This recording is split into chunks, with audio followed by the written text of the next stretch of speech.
Bonjour à tous, David pour We Are FPV. Aujourd'hui une petite vidéo qui va dans la lignée de la série qu'on a fait pour les débutants. La vidéo d'aujourd'hui porte sur la thématique de on vole à plusieurs et quelles sont les règles, les astuces à mettre en place pour que ça se passe bien. Grossièrement, j'ai découpé ça en deux parties, une partie qui concerne plutôt la vidéo, la transmission vidéo, et une autre partie qui concerne la sécurité. Pour rentrer tout de suite dans le vif du sujet, la première chose qu'il vous faut pour pouvoir voler à plusieurs, c'est du matériel compatible Resband. Resband, pour ceux qui ne savent pas, c'est un assortiment de fréquences, de 8 fréquences vidéo qui vont vous permettre de voler à plusieurs plus facilement qu'avec d'autres assortiments de fréquences. Donc il faut que votre VTX soit compatible avec ça, et évidemment aussi votre récepteur soit compatible avec ça, et que vous ayez accès au petit bouton qui vous permet de changer la fréquence si jamais c'est un petit bouton, ou avec votre OSD ou avec votre radio. Il faut que vous puissiez, faut que vous soyez en mesure de pouvoir changer la fréquence sur demande, parce que quand on vole avec des gens avec lesquels on n'a pas forcément l'habitude, on se retrouve des fois à partager la même fréquence, et là soit on alterne pour voler, soit il y en a un des deux qui se décale. Deuxième conseil qui me semble important, c'est avant qu'il y en ait un qui se mette à décoller et à partir dans tous les sens, on se pose tous, on branche tous et on regarde quelle fréquence gêne qui. Même si on est en Resband, il arrive que la 3 bave sur la 7, etc. Donc on se pose d'abord là-dessus, on vérifie qu'on ne bave pas les uns sur les autres. Le meilleur moyen, encore une fois, c'est d'être en Resband, mais pas que. Si on a tous les mêmes puissances de transmission, c'est mieux. Donc tous en 25, tous en 200. Voilà, enfin 200 c'est pas légal en France, mais tous en 25 idéalement. Et ça permet d'un peu moins baver les uns sur les autres.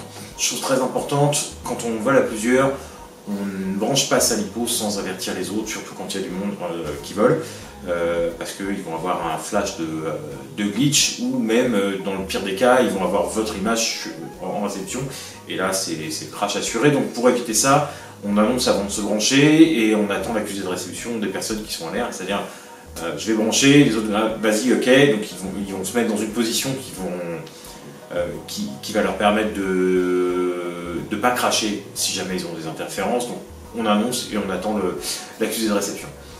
On ne branche et on ne débranche que dans les zones de départ, c'est-à-dire qu'on crée une zone d'envol qui est une dizaine de mètres de l'endroit où on est, et on ne branche sa lipo et on ne débranche sa lipo que dans cet endroit-là, simplement pour éviter toujours de perturber les autres, et même à l'atterrissage. On atterrit, on va chercher sa machine, donc on atterrit dans la zone d'atterrissage qui est à 10 mètres, on va chercher sa machine, on débranche là-bas avant de revenir pour éviter de polluer ceux qui volent. Voilà, ça grossièrement c'est des conseils de vidéo. Il y en a peut-être encore d'autres. Si vous en avez d'autres, je vous invite à les mettre dans les commentaires. Moi c'est ceux qui me sont venus le plus spontanément. Voilà, avec ça déjà vous évitez pas mal de galères. Concernant la sécurité, il y a vraiment la plupart des règles sont des règles de bon sens, donc je vais les énumérer quand même, ceux que j'ai notés, mais il y en a encore plein. Simplement ayez du bon sens, c'est une activité qui est dangereuse et il faut faire attention.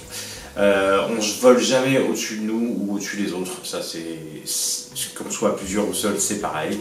On repère les entrées et les sorties du spot dans lequel on vole, c'est-à-dire si vous êtes dans un parc, vous repérez les petites allées, les allées par lesquelles les piétons peuvent arriver. Et il vous faut de toute façon un spotter, ça c'est la loi qui l'exige, c'est-à-dire un spotter, quelqu'un qui n'aura pas les lunettes sur le visage et qui va pouvoir regarder ce qui se passe autour de vous pour vous indiquer par exemple s'il y a un cycliste qui arrive, un piéton qui arrive.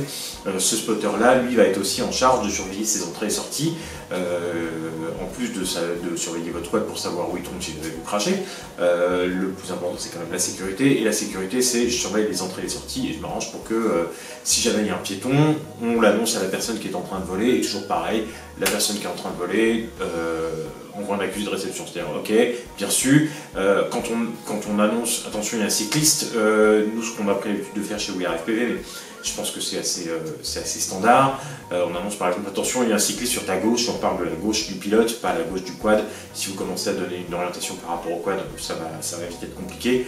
On donne l'orientation par rapport au pilote. Si jamais vous crachez et que vous devez aller chercher votre machine, assurez-vous que les autres le sachent. Donc toujours pareil, on l'annonce, on attend l'accusé de réception et on annonce l'endroit où on va, toujours pareil en fonction de la position de la personne qui pilote. Donc accusé de réception, pour ça c'est hyper important. Je vais chercher ma machine à tel endroit, ok, reçu, vas-y. Ça évite vraiment les soucis, parce que voilà, autant en race on a tendance à tourner dans un circuit et on sait à peu près où le quad va passer, autant quand on fait du freestyle, freeride, on ne sait pas vraiment d'où va venir le danger. Donc très important, évitez de vous placer sur des trajectoires, c'est-à-dire en face de gate, même si c'est loin, en extérieur de virage, même si c'est loin. Évitez de vous placer à des endroits où les gens vont avoir envie d'essayer de passer, parce que c'est marrant de passer entre deux branches, etc. Faites gaffe à votre placement avant de commencer votre session. Le plus important pour moi dans tout ça, même si c'est pas une règle de sécurité, même si c'est pas une règle de vidéo, c'est de prendre son temps. C'est une activité qu'on partage à plusieurs, comme je vous ai dit au début, c'est un moment qu'on passe avec les autres, donc il faut prendre son temps, prendre le temps de regarder dans ses lunettes le vol des autres, c'est toujours hyper intéressant, prendre son temps avant de se brancher absolument et d'aller voler, prendre le temps de discuter avec les gens, on a la même passion, on parle beaucoup de matériel, etc. Prenez votre temps. Une session, ça ne dure pas 10 minutes, ça dure plusieurs heures, qu'on ait 5 batteries, 10 batteries, 15 batteries, peu importe, il faut prendre son temps. Si toutes les lipos ne sont pas vidées à la fin de la session, c'est pas grave, ce qui compte c'est d'avoir pris du plaisir et d'avoir partagé ce moment-là avec des gens. Voilà, mais écoutez, j'espère que ces petites astuces aideront les plus novices à commencer à voler avec les autres. Comme je vous ai dit tout à l'heure, si vous avez d'autres astuces, n'hésitez pas à les mettre dans les commentaires en bas, c'est intéressant, on en prend tous les jours et c'est vraiment ce qui fait une communauté. Comme d'hab, vous avez aimé la vidéo, vous mettez un petit pouce vers le haut, vous n'avez pas aimé, vous mettez un petit pouce vers le bas, vous partagez sur les réseaux sociaux si ça vous fait plaisir, nous ça nous fait plaisir, c'est certain. Le petit abonnement avec la petite cloche qui doit être, hop, puis je regarde mon métier, elle doit être quelque part par là.